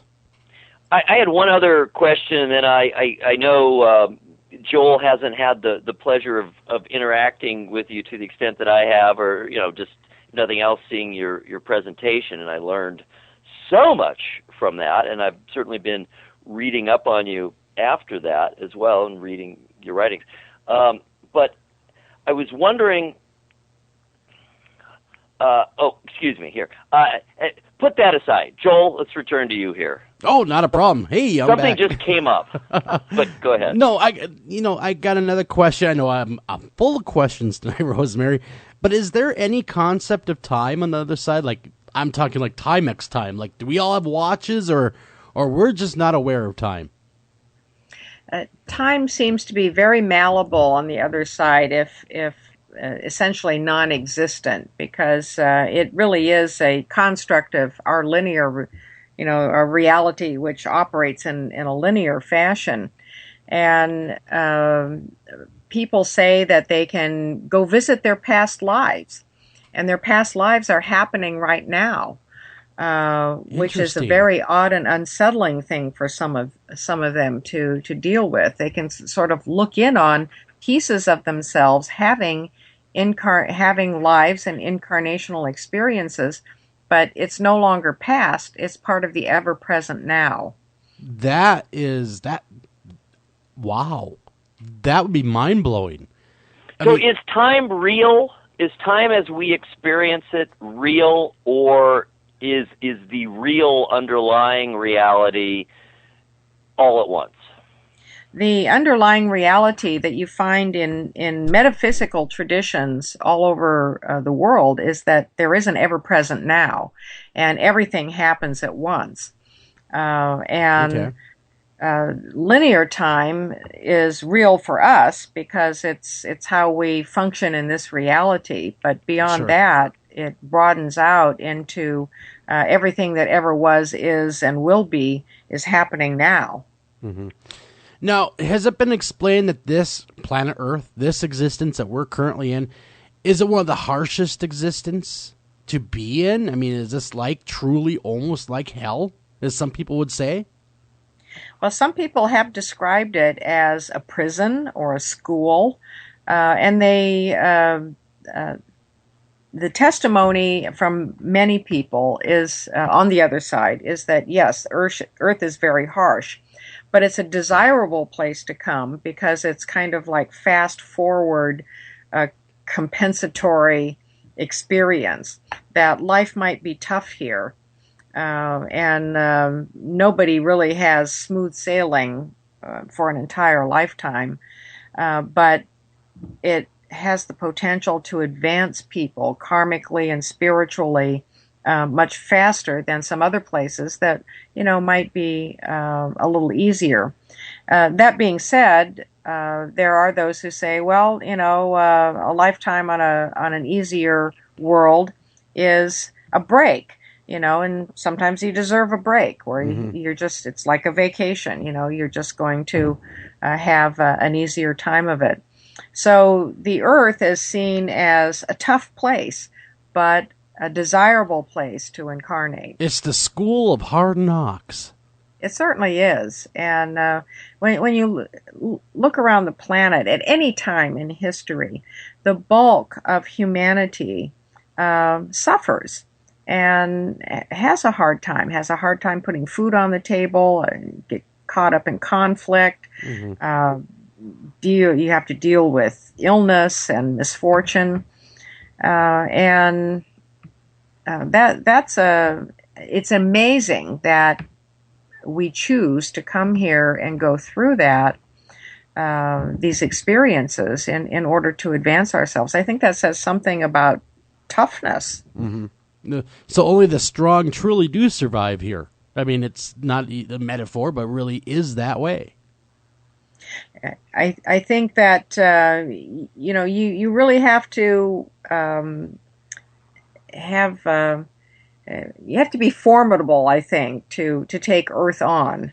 And this is a beautiful planet. It is absolutely exquisite, and yet people on the other side say that there are beautiful places that we can't even imagine that make the Earth pale by comparison. But yet while we're here on an incarnation, we are on a place of incredible beauty. Mm-hmm. And being able to appreciate that beauty is such a gift. And for many people, their suffering is so profound that it's difficult for them to do that. So have they opted to, take on a huge load as kind of an extra fast forward, or are they in the process of compensating for something? Mm-hmm. I think these sorts of things are revealed to us only at certain points as we move through life, death, and rebirth. That makes a lot of sense. It really does, because, you know, here we are, we come to this planet that we're currently on called Earth, which is one of the harshest places to be a human being, dealing with, like you said, illness, death, money worries, worried about something constantly. We all are, and we never get that break. And I think you might be right. It might be more of the school of hard knocks, toughening our souls up, if you will. And the reincarnation literature, and I do past life regression, by the way, I am a hypnotist, that people have relationships that need so much healing. And that's one of the reasons why we reincarnate with certain people, is because there are wounds in relationships, and we have to find ways to heal those wounds. And then there are some relationships that are caught in cycles of, well, you hurt me, so I'm going to hurt you back. Mm-hmm. And, you know, it's that kind of back and forth thing until somebody breaks the cycle. Sure. The tit for tat relationship where, you know, you made me mad, so now I'm going to get my revenge kind of thing. But, Rosemary, we only have about 5 minutes left. I'd like you to tell the audience where they can get all your books, where they can find you, where they can locate your website, all that kind of good stuff. My main website is visionaryliving.com, and I have my calendar on the homepage. I have a free newsletter that comes out every month that has articles and also information about what I'll be doing. There's a library of articles on topics that I've written on. And I am expanding the website. It's going to be a lot bigger in the near future with a lot more content in it. And then we touched on the gin a little earlier, and I have a whole website devoted to the gin, which is quite educational. It's called Gin Universe, DJINN universe.com. You know, it's more than just a card game, guys. The gin. But do you have any advice for the would-be researcher, the would-be writer out there? To cast a very big net. All of these areas are interrelated, and it's good to have specialties, areas of particular interest that you're more expert in than others, but it's difficult to really understand fully any of these areas without pulling back and seeing a big picture. Because of the interrelationship. So I always recommend to researchers to broaden their scope and be as well educated as possible in related areas. For example, the paranormal, cryptozoology, ufology, and metaphysics all have less than 6 degrees of separation. They're all interconnected. Mm-hmm. And so, you know, just have a good working knowledge in as many areas as possible, and pursue your own development of consciousness through taking classes in intuition or energy healing, psychic development, participating in paranormal activities, because that sharpens your subtle senses. And you really need those if you're going to really fully understand the kinds of things that you're researching, because you will experience them. Great advice. Everybody check out all of her books. Check out the website. And make sure you hit that calendar. See where you can sit in on one of her talks. You will not regret it one bit. Rosemary, I'd like to thank you for coming on After Hours AM. It was really a treat and a privilege to be able to talk to you. And it went by so fast, Joel. I can't believe it. It did. It's gone. It always goes so fast. Again, thank you so much. And everyone that listened tonight, thank you so much for listening.